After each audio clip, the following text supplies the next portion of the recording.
Can you hear me? Yeah, 5 and 9? Good. All right, guys, very good afternoon. And I'm sorry I can't be there in person this year. We have our national convention tomorrow. Well, actually today, tomorrow and Sunday. So we have a big presence there. So it would have been very difficult to be there, but it's nice to be able to join you remotely. And I hope you're having a good time. I hear the weather is much better than last year. So I hope you enjoy your time together. It's a real pleasure to be presenting once again on the WRTC effort for 2026. And what I'd like to do is just give, over the next 35 minutes, an update with how things have progressed in the past 12 months and a little bit more detail about the plans for next year. It's creeping up very quickly now. So this table is somewhat more complete than it was last year. All of the contesting events, the qualifying events are complete. And of course, I'm sure many of you know that the results are published. The WRTC scoreboard has been updated and the invitations for the team leaders and teammates have all been issued and all now confirmed. So things have moved on tremendously. The competition was very fierce and everyone has done a superb job. So this is just a reminder of the team qualification areas, and as you can see, we have 50 teams throughout the world who will be coming to UK next July.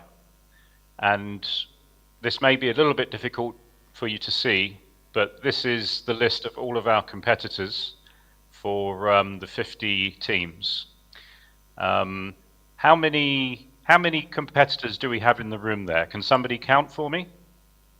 I know there are some there.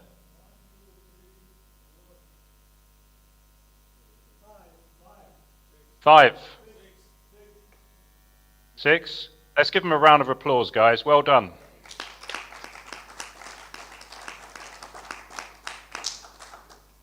We're really looking forward to seeing you next year and having fun, socializing, and seeing a great contest in the true spirit of WRTC. And you can see also that we had the traditional qualifiers, and then the WRTC 2022 competitors are returning, Yuri and Yarik. We have 4 youth teams, and I'll come on to a bit more detail on those youth teams because it's ended up quite interesting there. And then we have our 2 sponsored teams, which is Adrian and Cesar. And wildcard was confirmed a couple of weeks ago. Diego, Lima Whiskey 5 Hotel Romeo, who is in the South America 2 area. And he has selected Manu LU9 ESD as his teammate. Referees. The referee process opened in September, and we had an extremely strong application list. Lots of great operators. In fact, nearly everybody we would like to have invited, to be perfectly honest. So it was very difficult to down select, but we did use some criteria and ended up with 50 referees that you see on the screen here. Do we have any referees in the room? Yeah. Great. Well done, guys. And once again we look forward to welcoming you next year. So youth, as you remember, youth is a really important aspect of the program. And here you can see that it ended up a little bit different. So Radio Alpha 9 Papa, Delta Mike 7 X-Ray X-Ray, Whiskey Oscar 5 Tango, and Whiskey 0 Alpha Alpha Echo, all team leaders. And BD4 Victor Golf Zulu was not able to come, so he did not accept the invitation. We have Delta Lima 3 Oscar November, who has ended up being the teammate choice of DL3JAN. And then our friend Bradshaw, E77DX, has selected DJ4MX as his teammate. So it's really nice to see that even though these guys have performed exceptionally well in the youth standings, they are actually the first choice of some of the other qualifying team leads, so that's really great.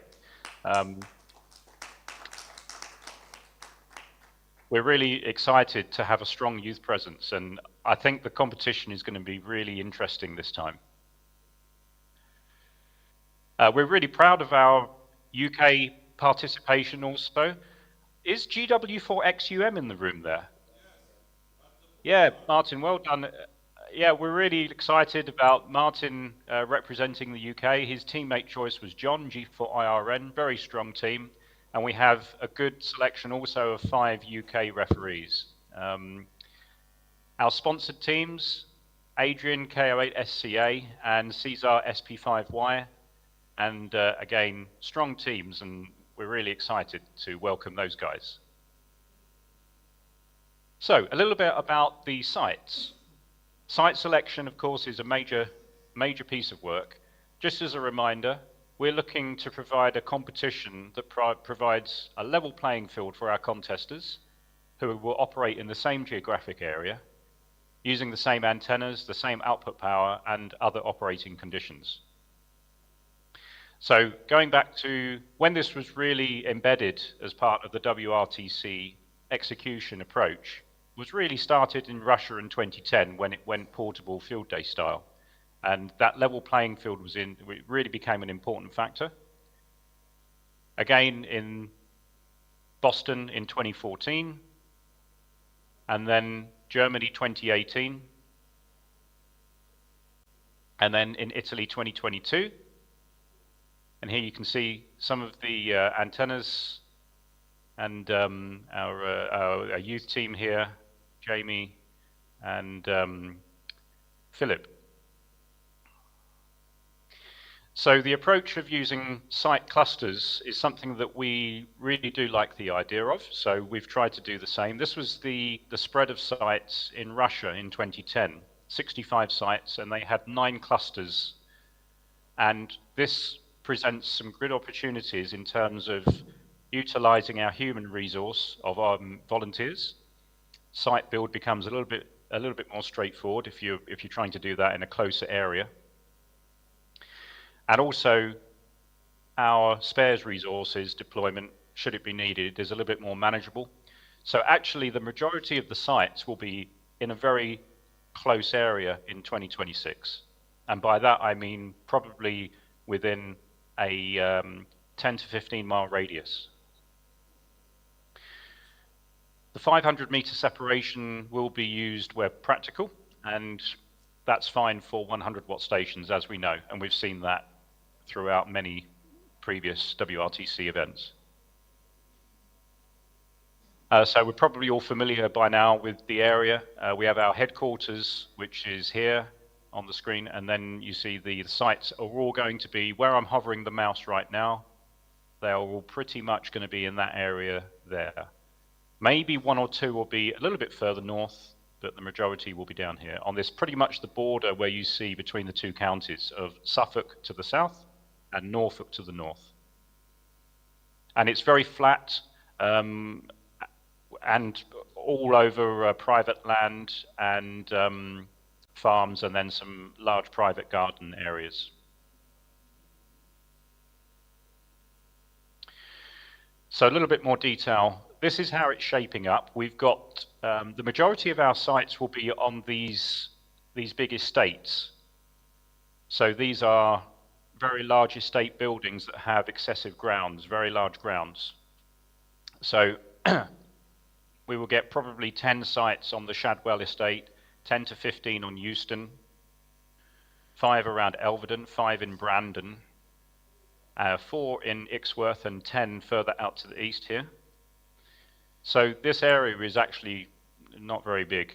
So we're trying to keep it as fair as possible. None of the sites will be located near the coast and all in the same terrain area. So this is the midpoint of the Juliet Oscar 02 square. This is an example, some pictures here of Euston Estate. This is the estate, and you can see all of these grounds around here is owned by the estate. We've built some excellent relationships with these property owners, and we actually got permission from the Duke of this estate, who welcomes WRTC. some more land owned by Euston Estate. You can see how flat it is, very good horizon, no hills. Some more pictures of the area.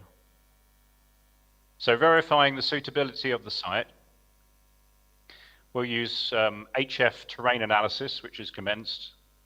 We're going to be plotting SDR receivers to looking for noise over a short term and a slightly longer term period so that we can validate that it is acceptable. We also want to make sure that we have acceptable 4G or 5G data coverage, because this will be the means of communicating the data of the QSOs back to headquarters and on, of course, to the internet. So in July this year, we were able to take part in the IARU contest exactly 1 year ahead. We put 5 stations on the air in Euston Estate, and we had all of those stations that were also 500 meters separated. So we were able to understand the interference between the sites, which was all quite minimal, in fact. And the technology in transceivers these days handles that fine. We used, obviously, the reverse beacon network to look at the signals from the 5 stations, and we've since uploaded the logs onto our website for the competitors to analyze. There weren't really any of the sites that stood out as being too loud or too weak. They were very consistent, so we were very happy with the sites. Just as a reminder, this is some of the hardware that came over from Italy that we acquired from WRTC Italy. You can see here 50 antennas, rotators, and site packs. The masts, and for those of you that were in Italy, I'm sure you remember these are exceptionally good quality masts, very heavy in design, 3-section masts. And the guying kits with the dipoles and stakes here. Lots of cable, 50 meters for each antenna, so that's 3 50-meter lengths for each site.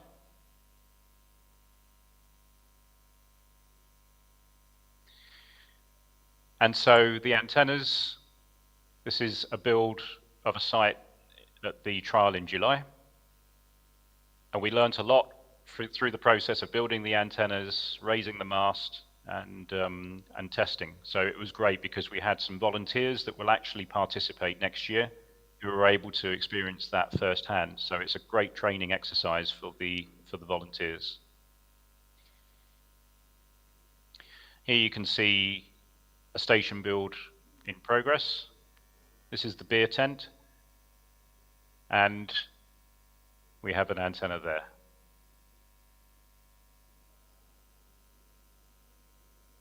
And this is the site fully assembled. Fortunately, we had exceptionally good weather, and in fact, it was probably too hot, with temperatures in the 30s.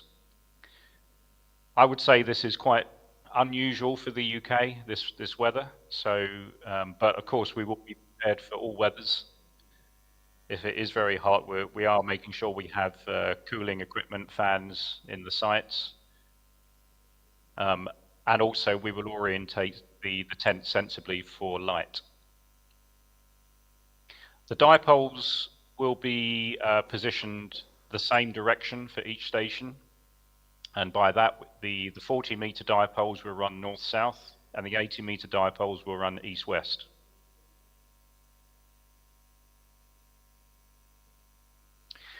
So we activated these GBWR call signs, and we made available a special certificate for stations contacting the special stations. And of course, there were 50 possible maximum number of QSOs on both modes on the 5 bands. And we saw excellent participation on that, and it was really nice to see people wishing us luck and on the QSOs themselves. It was really good fun. So if you haven't already done so and you made some QSOs with these stations, please download your certificate from our website. Some of the statistics, so you can see here, we have some of the signal levels on the bands, and we also have G1A. So Yuri and Yarrick actually came over to the UK and operated from M0NKR's QTH, and they operated as G1A, so that's why they're here. And then you can see the 5 WRTC test sites. Generally speaking, I mean, it was pretty consistent. Of course, the higher bands, it's a little bit more tricky because that is dependent on beam heading, which is not always going to be the same for the stations. But between 40 and 80, they were pretty consistent, really. And then you can see it's plotted here by continent and band.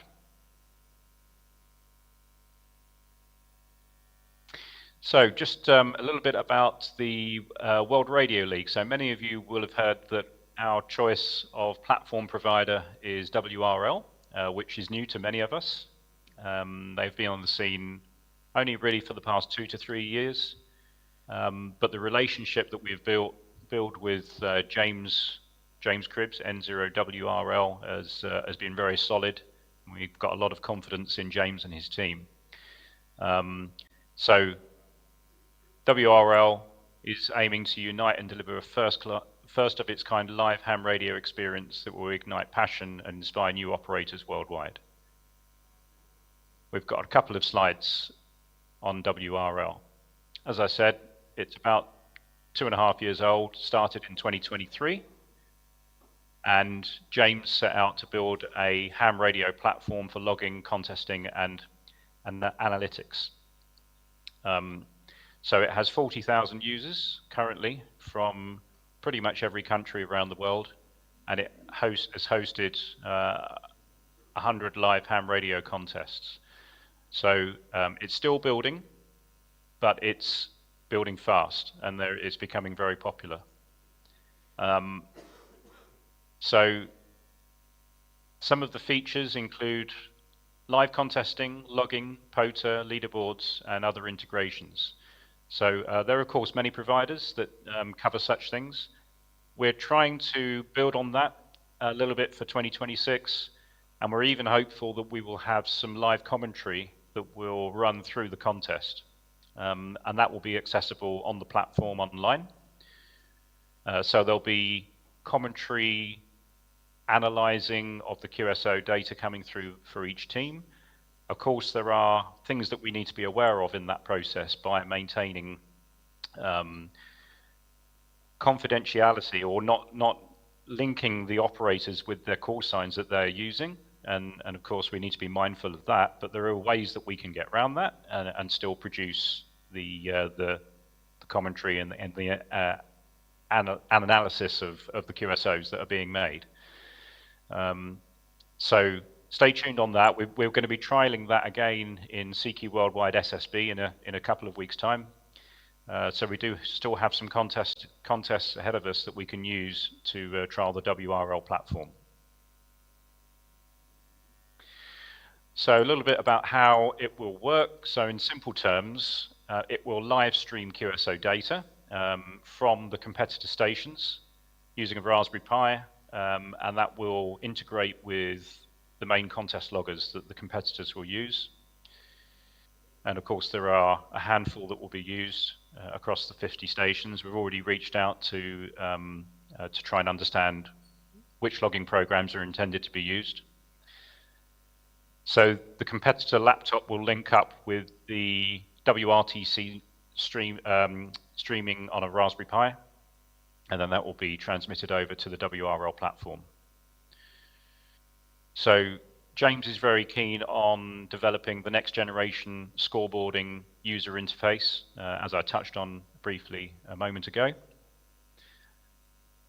And we're hoping it's going to be an exciting facility that we can try and attract newcomers to understand. So the commentary needs to be a balance between speaking radio speak that we all understand, but also giving a little bit of a flavor to try and allow those not familiar with ham radio contesting to engage and understand what's going on. And that will be the flavour of what we will do throughout the WRTC week on our live broadcasting media coverage at the event. Of course, it's very important that we maintain the integrity of the competition according to the strict guidelines set out by the sanctioning committee, and that is very clear to us as a committee and also to WRL. So, moving on to the event headquarters, and we announced about a year ago now that we will be using the Y Boston Lakes Resort, which is about an hour and a half north of London, roughly towards the site area, but a little bit west of the site area. We expect the journey to the sites to be between 60 and 90 minutes on average. And we've since been working very hard with Y Boston to prepare for the event, and they're very excited. They host functions almost on a daily basis, but for them, this is a very unique event, and they're very excited to make it special for us.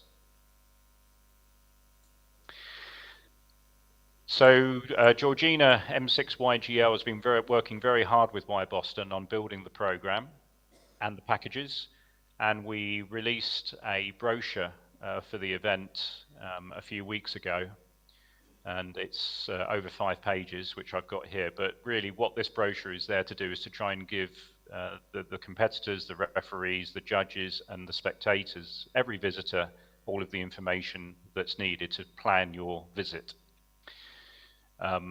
So a little bit of history about the area around the headquarters, some details on its precise location, some instructions on how to reach Y Boston, a little bit about the facilities that it offers, and it is a very nice place. So you know, you've got your spa, gym, golf course, and some outside leisure activities, and there are people that will be bringing partners and also their children, so the whole family in some cases are coming, which is fantastic. There's plenty for everyone to get to do. It's not just going to be radio. And then we're planning these excursions, these trips, which we have just started to launch the booking process for to competitors, and that will very soon become available to other spectators. So we've got the Imperial War Museum at Duxford, which is a great visit with aircraft and war machinery, and it's really quite interesting. And then Bletchley Park, which is home of the RSGB's National Radio Centre, is actually very close to Y Boston. So that is an obvious place to visit, and there's an opportunity to operate the GB3RS permanent special station there. Trip to London, to obviously our capital city, to see some of the attractions. Cambridge is a beautiful city, not too far away, which offers a lot of history. Hunstanton is a seaside resort in Norfolk, so we'll be putting a trip on there. And then actually to one of our castles, Warwick Castle, which is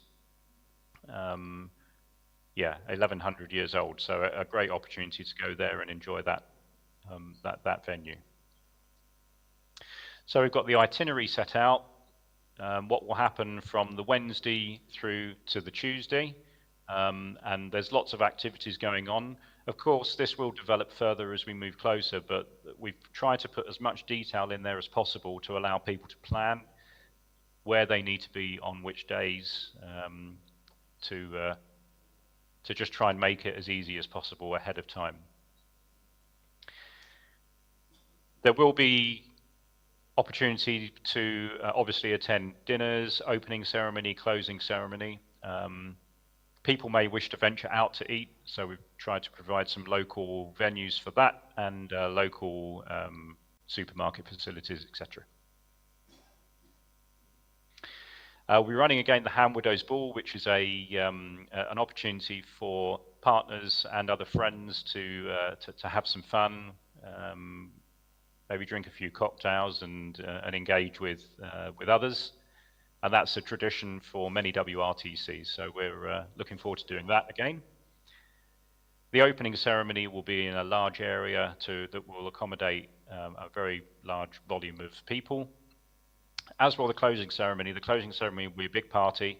We're hoping to be able to host 500 people there. Whilst the contest is going on, there will of course be facilities to keep up to date with what's happening in the contest back at headquarters. So that will be, I'm sure, interesting viewing whilst in the bar. And then some details on actually taking part as a volunteer. Of course, we need volunteers, and we have a number of volunteers signed up.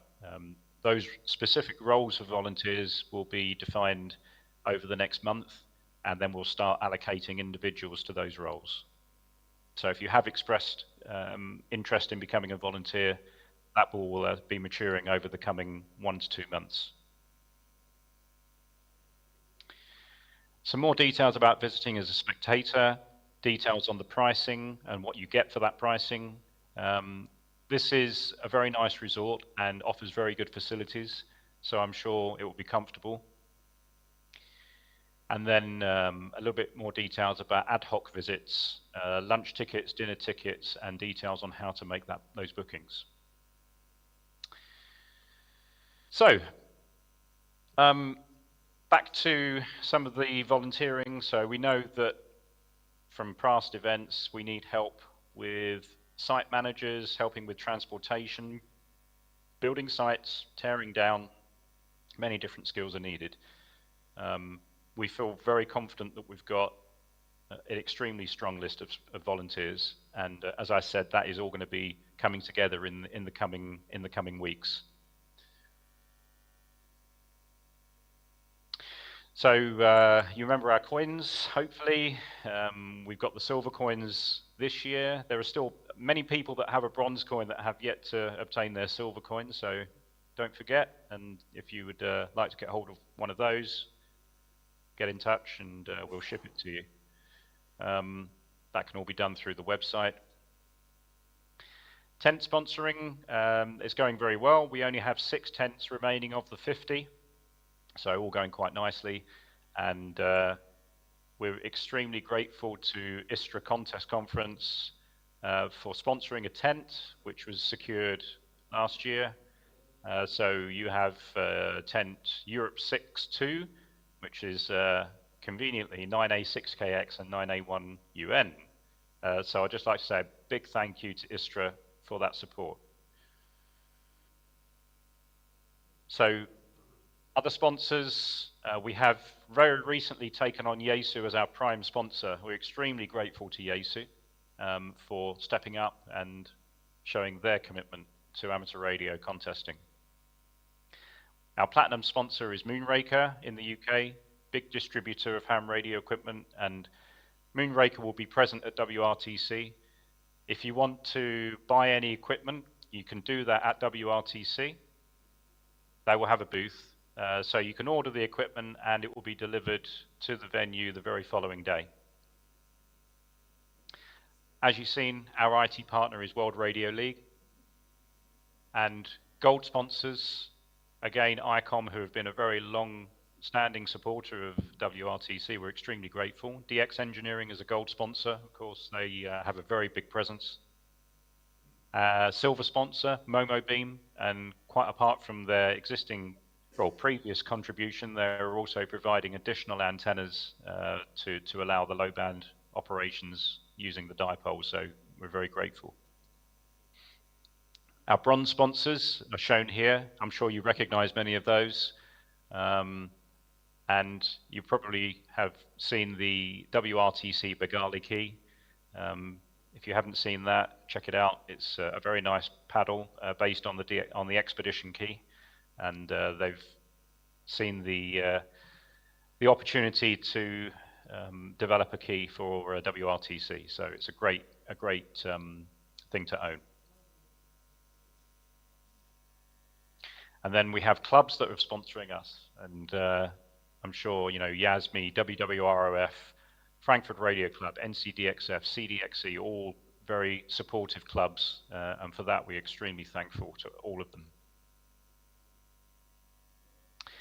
Okay, coming towards the end now. I appreciate I went through at quite a pace there. but hopefully that gives you a flavour for how things are shaping up. There's still a long way to go. We still have 9 months.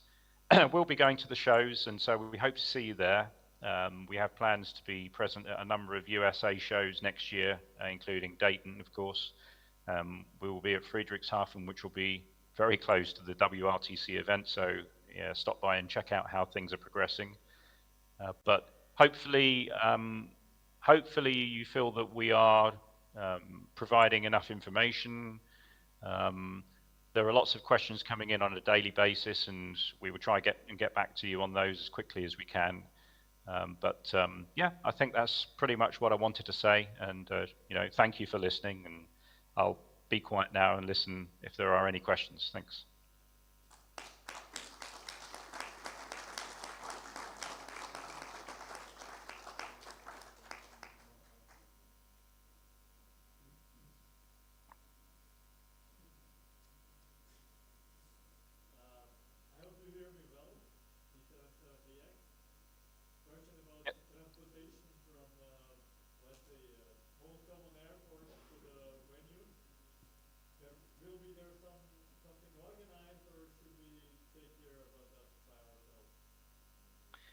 Yes, thanks, Bradshaw. Yes, we will be organising transportation. So the idea is that we will be putting on coaches from the main airports, not all the airports, because that starts to become very difficult. But the main airports, by that I mean likely Heathrow and Stansted airports. Now, Heathrow will serve the more sort of longer distance international visitors, and Stansted is used quite widely by European visitors. So we'll be putting on coaches from there, which will try and fit in, time-wise to be able to capture as many people as possible. Thank you very much. Hey, Mark, it's Rich at M3W. Hey, Rich. How are you? Very good. Nice to hear you. Yeah. Is the expectation that the teams will go out to the site the day before, do setup, and go back to the hotel, that kind of like what we did in Boston and Germany?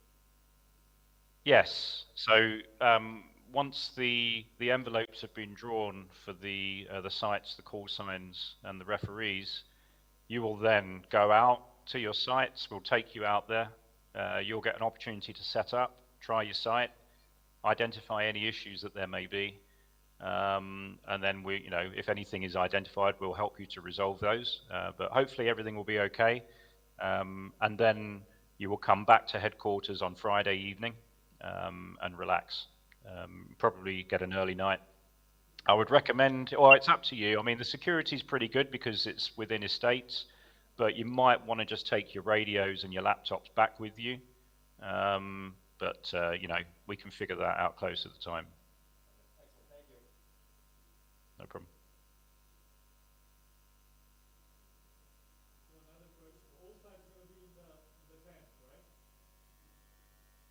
Say that again, Bradshaw. Bradshaw is asking, will the all sites be within the tent?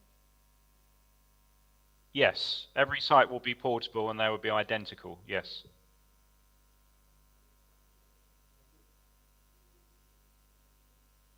Okay, Mark.